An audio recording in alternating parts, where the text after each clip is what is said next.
during the day. All right, so we're going to do another little activity with this in just a minute. We'll come back to that. Miss Deborah, would you remind me to talk about mindfulness at the end? Okay. All right, so I wanted to talk briefly about nutrients, because that third part that I said we'd talk about today is eating nutrient-dense food, okay?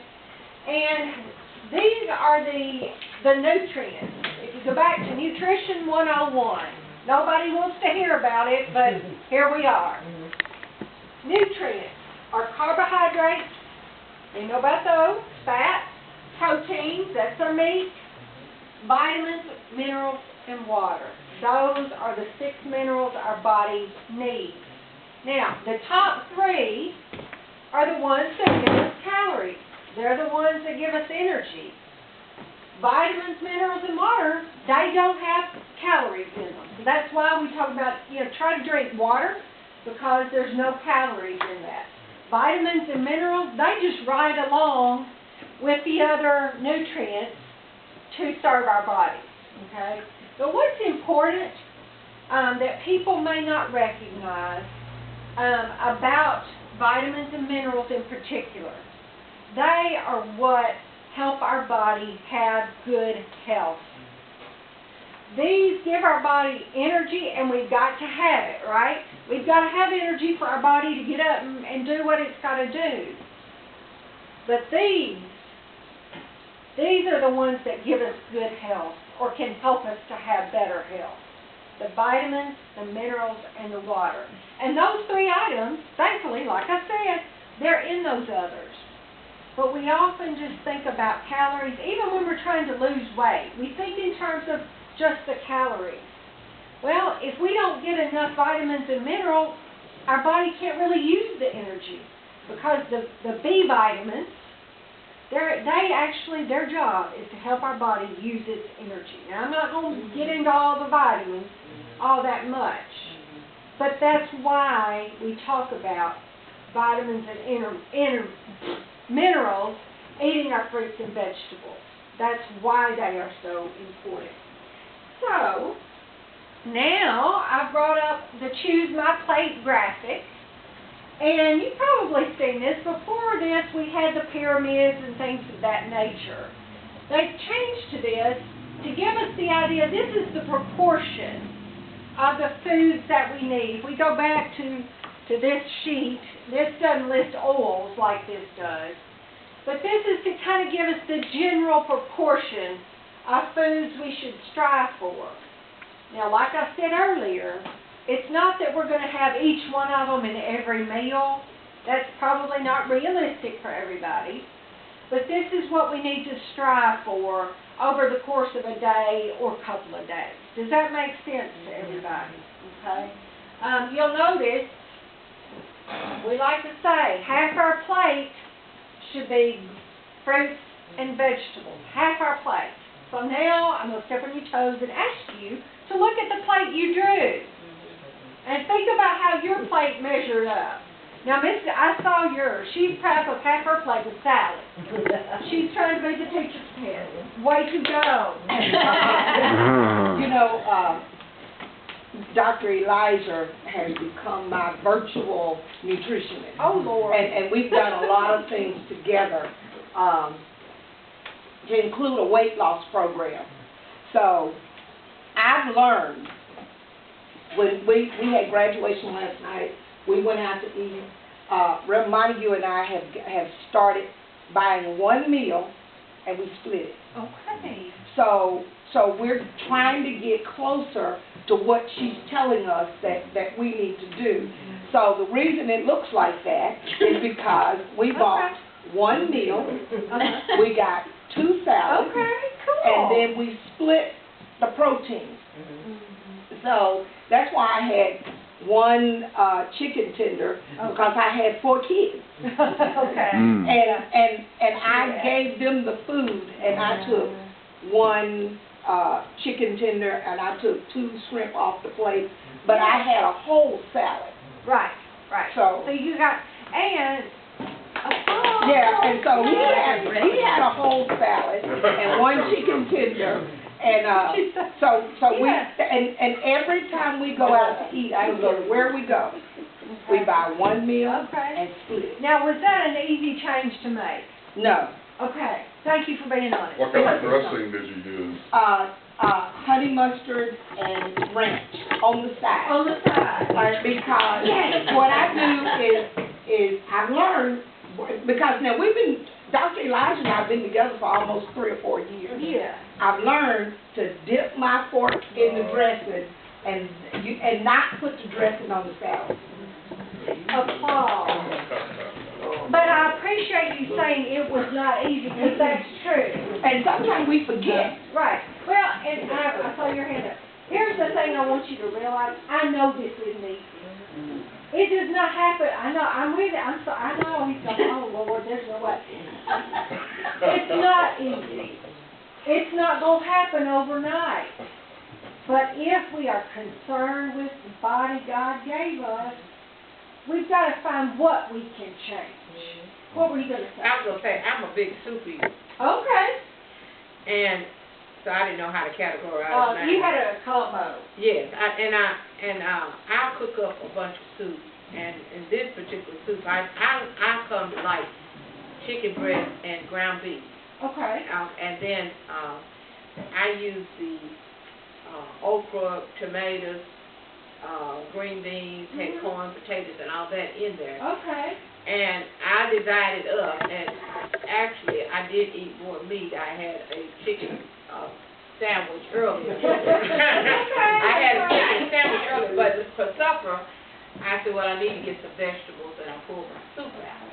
And I said, but I can balance it out a little bit with my soup. Okay, that helps. But one question about soup. I've got this bean soup. Now, how bad is that? This has got a bunch of beans. Well, the beans are like I know they're good. kidney, they're good. They're good. But I meant they carbs. That's too much carbs. Isn't it? You don't need to put pasta in it. You really need to watch adding potatoes or corn to that, because they're starchy vegetables. This just calls for tomatoes, tomato soup, all these jillion-one little beans, and onions. The only thing I would suggest to watch out for, because of the beans, because they've got fiber. There's a lot of good there. Is to watch how many crackers you eat or something like that on the side. Yeah. Because they're more carbs. Yeah, that's what I was wondering about. Yeah, I would have to have some crackers. Now, see, I probably overdid the crackers on the soup. Yeah. But you see what I'm saying? Everybody's got their thing. What was your I want to ask you about fruit. Now, Okay. like summertime, Mm-hmm. now, I get a good watermelon. Oh, yeah. I do not have to eat nothing. I can eat watermelon for breakfast, lunch, and dinner. Okay, okay. A big slice of watermelon. And you're good to go. I'm good to go. Okay. So, I like, I like vegetables and fruit. So, like Sure. during the summertime in the farmer's market, I can just eat fruit and vegetables. Okay. Can you only eat too many fruits and vegetables? Well, you need the balance. Let me ask you this question. Do you put salt on that watermelon? No. Okay, good for you. Good for you. Yay, you did it well. Because a lot of people do. I like black pepper on mine. Oh, all right, Oh, yes. that's crazy. Yes, I've seen people do that. So here's the thing with your watermelon. It's Well, I getting, put the salt out because I got to have blood pressure. so you made the change, did you? Yeah. You made the change. Was that an easy change? No, you put salt on everything. See, there you go. I appreciate y'all's honesty on that. So here's the thing, you do need to watch that. You are getting fiber with it because you're eating the fruit. There's lots of water in watermelon. It's like 70, 80, 90% water. So that's not bad, but you do need to make sure you've got some balance. Have you ever checked your A1C or just did your testing after you've had a few days of eating a lot of watermelon? No. Okay. You might try that and just see, is it, if you ate it as you like to, what effect that has in a day or two after. And the thing about that is everybody's body is different, and how, we talked about that when I came the first time. So it may not have an effect on you, or the next person it would send it spiking and cause major problems. Good question. See, this is what I like. I like talking about rather rubber meat. I've got one more question. Yes, ma'am. You have all these cereals that are put out.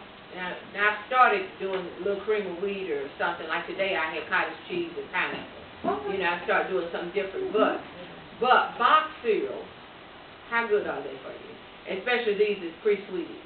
Well, we want to stay away from the pre-sweetened ones. And it depends, there's some that are worse than others, okay? Yeah, the problem with cereals is, if we've got a big old bowl, what do? Fill it up. Fill it up. Mm-hmm.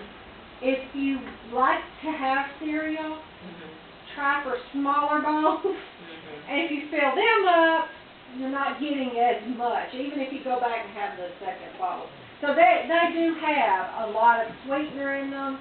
There's a good amount of sodium in some of them because they are processed food. Okay, give a typical example. Is it, because you know I've got to have some kind of sweetener in the cereal. Yes, ma'am. Regular Cheerios with a teaspoon of sugar or Honey Nut Cheerios, which one's worse? I haven't looked at those labels. I would have to look at the labels. Gotcha. Okay. That's what I would do, and we're gonna do label reading next time. Okay. And I may have those, but you can go to the store tomorrow, this afternoon, Right. and determine that. Right. But that's really the way to know. I can't remember them all. Okay, that's so. okay. That's all right, that's all right. I appreciate you asking that. So how many carbs a day? It depends on the person and what your medication that you're on and how you take it. Everybody is different about that. We are going to look at a little bit of carb counting next time, but everybody's different. And you know, I had a gentleman, or actually the wife came to the class. He's the one that should have come to the class. Anyhow, she said, well, my husband's doctor said he needed to lose weight. He was type 2. He had gone on a crash diet. He wasn't taking in enough of anything, and his blood sugar is all out of whack.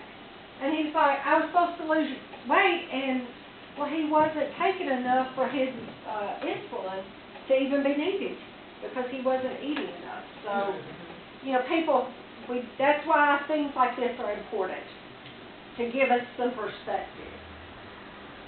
All right, let's look here. So, what is a nutrient-dense food? Here's the amount of the nutrients the food provides relative to the energy. So we got nutrients, we got calories, okay? The more nutrients and the fewer calories, the higher the nutrient density. So you're going, oh, what does that mean? Let me show you. Give me an example. Here's your picture. I knew we had to do that. So, look, based on what I said, the amount of nutrients relative to the calories, the lower that proportion, or the higher the nutrient proportion is to the calories, the more nutrient dense it is. So, which one do you think has more nutrients relative to the weight of the food? The first one. This one. Yay, y'all got it. Yeah. This is a nutrient-dense breakfast. This is a calorie-dense breakfast. I like that, though, right? I'm just saying. Yes, ma'am. So we want a nutrient-dense breakfast. You want nutrient-dense meal. Nutrient-dense meal. Nutrient-dense meal. Does that, you know, and if I look at this, it's like, well, that's not a whole lot of food. I can starve that down. Yeah. But I'm not getting nutrients. I'm getting calories and fat and sugar. It tastes wonderful, and I love it. Well, see, I can eat that, then go on the other side of the room. Well, you can get, that's how people balance his life. That's how you're going to balance yours.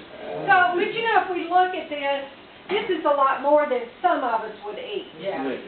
It's a lot more than some of us probably need to. Others may need more if they're very physically active with their work. And that's why we talked about, if you remember back to that first thing we talked about, you know, how sedentary we are, whether we're more active, less active. that sort of thing. Any question on that? This breakfast is 450 grams if we weighed it. This one's 144. So you can see lots of, this is 3.4 calories, 3.5 calories, this is 1.1 calories.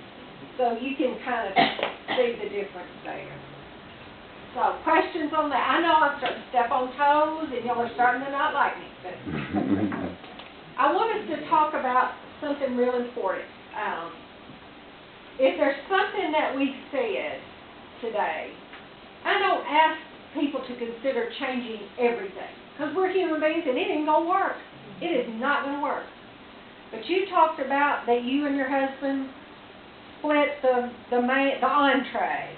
You dipped your fork, and I actually kind of dipped some of the lettuce in there. And here's what happens when you do try that, because I started doing it. I hit that age where it didn't matter what I was eating, how little, I was not going to lose weight, I was gaining it. And so I do practice what I preach. And it's been hard for me to do myself. But I got in that habit of dipping whatever in there. You get the taste on your tongue, or the feel on your tongue, and you don't need as much of it because you get the taste. That's the first impression of that food that you get. So, making the change to not salting things, whatever they may be. So I want us to go back to this item. This is what we call the healthy plate method. This is very key for people with diabetes, to think about the healthy plate. And when we say how people with diabetes need to eat, guess what? That's how we all need to eat, period, no matter what. So you'll notice here, we've got some chicken, we've got broccoli, we've got salad with some red, colorful peppers in it, and we've got rice that's got some cut up veggies in it, maybe like a gratin or something like that, or pilaf, excuse me. This is what they call the healthy plate. It's what we should strive for. Are we going to do it every time? No. But this is what we should strive for. Even if it's just, as you go out of this session, if you start to say, well, I need to add a little more of this. Sometimes it's easier to say, I'm going to add a little more veggies, then I'm going to take away the chicken or the whatever. You see what I'm saying? Now the key is to try to make yourself eat the veggies first. Eat the salad first, because it helps our stomach to start to get to feeling like there's something in there. So when I get to the fried chicken, even though I'm still going to get it, I'm not ravenous and ripping into it. I can be a little slower. Another idea, just to eat more slowly. Our world is so fast-paced. It takes, they say, it takes 20 minutes from the time we begin a meal for our brain to go, you're eating, you're full. Most people these days, they've eaten in 5 minutes. They don't know if they're hungry or not. So that's one thing, just slowing down, enjoying our food, having conversation. Imagine that with these young people, right? So,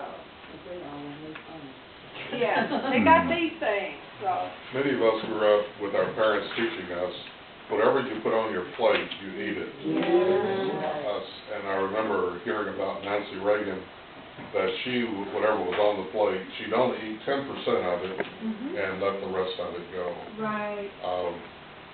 I don't think we like to think in terms of wasting food. We think of all the starving people in the world and we love to have the food we're throwing away. Yes. But do you have any recommendations, suggestions there?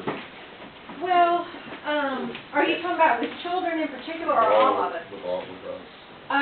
Well, my suggestion is not to put as much on our plate to start. Start with smaller plates. You fill a small plate up. It's kind of like I was saying with that little bowl. We fill the bowl up, no matter how big it is. starting with smaller plates, there was actually some research done where they had the smaller plates and the people, they had people in lab coats taking your lunch. And they were weighing the amount of food that was left. People with the big plates, yes, unsatisfied. They, whether they cleaned their plate or not. They tried it again with smaller plates, asked the people, are you satisfied? They had eaten less. Are you satisfied? Yes, I'm satisfied. Yes, ma'am. My sister, her doctor told her, well, she had, well, I'm cut it real short.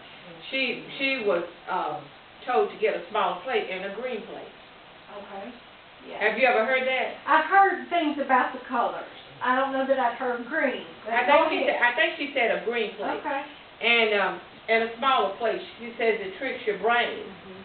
It does. It does. And anyway, but she had to really cut back. Right. And right. they suggested a smaller plate. Right. Okay. And a green plate or whatever that. I'd like for you all to take the sheet that I gave you all just now. I want you to think about, I'm going to let you all do some thinking while I get our food tables ready. I'd like for you to look, there's the front and the back of this. I want each of you to find one thing, just one, and mark it, that you think, I could try this. I could try it. I'm not saying we're gonna, it's gonna be bad if you don't do it, but I want you to see if you can find one thing. I already know. I've really tried to work on it.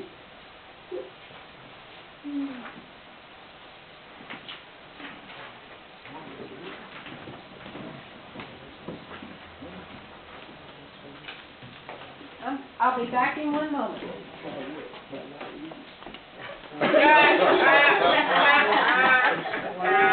You gotta reduce the amount of meat you eat. There's still a lot of Of course, you're physical, you're moving around a lot.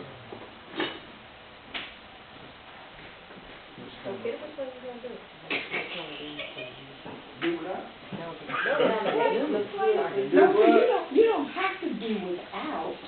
No. Just cut back. Just cut back. Because I laughed about that half a hamburger, because I actually cut the hamburger in half. Oh, no, you saw me, yeah. I'm not sure. I'm not even. Is it like a thing, but it's But you don't, but at home, you just drink thing out. But we take all our